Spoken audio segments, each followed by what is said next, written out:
Back in October of 2024, LEGO revealed the biggest LEGO Star Wars set and also the most expensive set ever, being the $1,000 UCS Death Star. And with $1,000, it still comes with a lot of flaws and a lot of corners cut. And today I'm discussing every single one of them. First of all, I'll talk about is the shaping of the Death Star. Of course, this is how it looks from the front, and this is how it looks from the side. A lot of people call it the Death Slice, as it's a slice of the Death Star, unlike its counterpart from the 2005 and the 2014 versions, being the Death Star 2 and the Death Star 1, having an actual circle or sphere, like fully connected. This one is just, of course, the slice of the Death Star, but you can see every single room at the same time, which is probably the most optimal display for a Ultimate Collector Series 18 plus set. And again, it is definitely display set, so this is most optimal way to see all the rooms and minifigs and everything in action. It's definitely growing on me and a lot of people, but one of the flaws that comes with the shaping is the back. Now, I've seen this in my local LEGO store, and it actually looked pretty impressive, but if you look at it from a certain angle, you can see the back, which, while it's mainly a jumbled mess of dark gray and light gray, it does have some red chunks that I feel like they should cover it up to higher the 9,023 piece count. I was also thinking they could do a small trench run scene with a very small X-Wing and then maybe a 1x1 stud with a hole in it to recreate the exhaust port, maybe even a translucent pink stud to represent the proton torpedo. I know it is a little bit far-fetched since it's not really going to matter since you're covering it up. I still feel like it'd be a nicer, cleaner look, at least to have it all covered up with dark gray tiles, and it would also have the piece count to be higher, which would make it feel like it's worth a little bit more money, but you are paying $1,000. The Death Star comes with 38 minifigures, being the most in any set, not just Star Wars sets. It also comes with 3 Imperial officers that should include dual molded legs. Now, this dual molded leg piece already exists. Here's it on Vice Admiral Sloan from the TIE Bomber, who unfortunately didn't come with these dual molded legs, but these are literally a regular LEGO piece. LEGO wouldn't really need to change anything or invent a new piece with different coloring. It already exists, and it's only 3 Imperial officers, and it costs LEGO so much less money than it would for us, and they'd probably make it over the $1,000 price point, but I still feel like they have a little bit of room to add more stuff to the Death Star and include a lot more quality, at least wise pieces and parts for the minifigures. Now, technically, you can count C-3PO as one of the people that needs a dual molded leg, because there is literally a better version of the C-3PO, and it's not even like a really old version that I just think is better because it's classic. It's literally the exact same C-3PO, but the only difference is a better molded legs. It's like the dual molded legs, which is better printing on his left leg, and it just looks a lot better. It's included in, I believe, 3 sets, and the $1,000 Death Star, there's no better set to be included him in it. I mean, it's literally $1,000. I'm not sure what LEGO's worried about. It's not going to be lowering the price of the figure, but one thing I do like about this is how the R2-D2 has back printing. I know you can't see it from here, but again, this isn't really about the good stuff about it. It's about all the flaws. Also, Galen Erso doesn't come with arm printing, which I thought was a huge missed opportunity because we clearly see beautiful arm printing in the Rogue One movie, and it would look so good with the arm printing in it.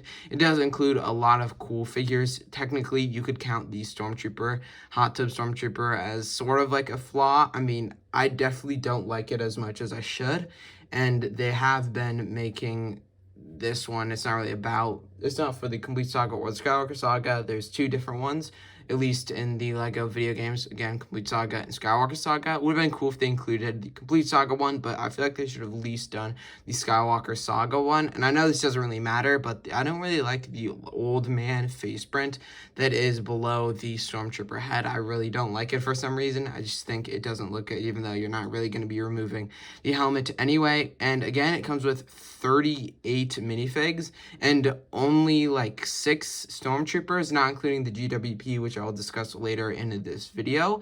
And I feel like they could have just slapped in 2 more Stormtroopers, because they definitely needed 4 more, I think, for you to actually fill out all the scenes. So it would have been better if they could just say they have 40 minifigs and just include 2 more stormtroopers. Definitely not any big changes, but I do have one more thing to add in the minifig section, which is Palpatine's lightning piece. And it's kind of crazy to say, but I literally have both lightning pieces from the UCS Death Star, even though I don't even own it, because if you don't know, LEGO used to have their own special mold for it. I believe this piece was only used for Palpatine, but it was also used for, I believe, an Electro polybag from the Amazing Spider-Man movie. But of course, that was a long time ago, and they probably will never use it for that again. This is the only set they've used these pieces, which is just like a straight bolt of lightning, rather than a bunch of like bolts all together, which is way more accurate to the actual like reference images and of course the movies. I did do a comparison on this as a YouTube short, and I want to highlight what this one commenter said.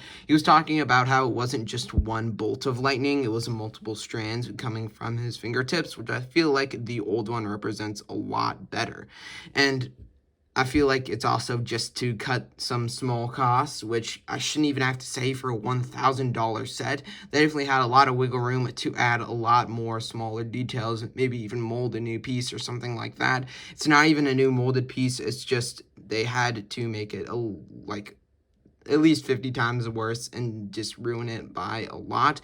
Also, I want to add, if they're going to make lightning pieces like this, I don't know why they would use this translucent piece. There's a lot better ones that would make it seem more accurate.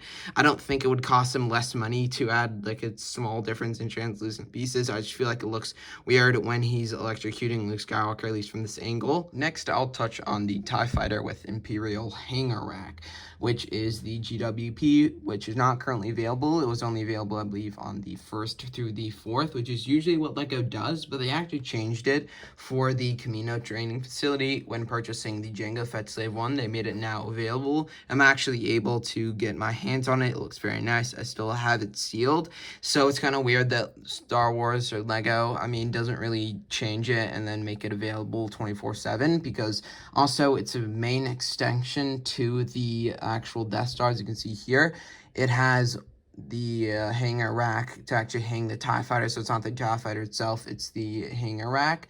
But still, the actual build of it looks honestly horrible. A 4+ set looks better. It's literally just like an updated style of a 4+ set. No exclusive minifigures, just 2 other Stormtroopers, which we should have included, and a TIE Pilot, so nothing exclusive. It doesn't even include the better version of the TIE Pilot with arm printing. That would probably convince me to actually get this. That one came the TIE Interceptor, by the way, which also wouldn't really decrease the value of the figure. Overall, this GWP is definitely lacking. I believe LEGO prices at like $35, even though it's only like 236 pieces, so definitely not worth it. And again, it's an extension to the set, so if you don't have this GWP, then you essentially don't have the set. They should have just gone with a normal like lightsaber. They could have done Palpatine or Vader or something else, or they could have even done like a hot tub, even though it still would have the main fly everyone's talking about being an extension to the set, but it would have cost LEGO less. They could have just removed the hot tub from the Death Star, had an empty space in there, and then filled it with just like nothing, or just like random bricks that it would fit perfectly like smooth, so the room wouldn't even exist, and they would just have the hot tub be able to like attach to the Death Star. I feel like that would have been a lot better. They could have saved money, maybe included dual molded legs. I'm also going to circle back to the minifigures. The Princess Leia includes normal legs, and it's not even about the printing that I'm mad. They should definitely include a dress piece, or at least be able to swap between the dress piece